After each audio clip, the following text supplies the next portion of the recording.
मी समर्थ. अक्कलकोटच्या दरबारात रोज हजारो भक्त येत. त्यातच एक अत्यंत श्रीमंत सावकार धनाजीराव महाराजांच्या दर्शनाला आला. त्याच्याकडे अफाट संपत्ती होती, नोकर चाकर होते, पण त्याच्या चेहऱ्यावर प्रचंड अस्वस्थता आणि दुःख होते. तो महाराजांच्या चरणाशी बसला आणि हात जोडून म्हणाला, महाराज, पैसा असूनही मन शांत नाही. रात्रीची झोप उडाली आहे. या पैशाने मला सुख दिले नाही. मला मनाचे समाधान हवे आहे. कृपा करा. स्वामींनी त्याच्याकडे एक गूढ नजर टाकली. ते काहीच बोलले नाही, फक्त हसले आणि म्हणाले, उद्या सकाळी आमच्याबरोबर जंगलात चल, तुझ्या प्रश्नाचे उत्तर मिळेल.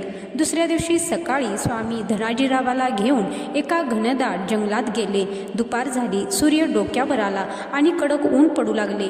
धनाजीरावाला तहान लागली आणि तो थकून गेला. तितक्यात स्वामी एका मोठ्या सुकलेल्या झाडापाशी थांबले. त्या झाडाला एकही पान नव्हते, त्यामुळे सावलीचा पत्ताच नव्हता.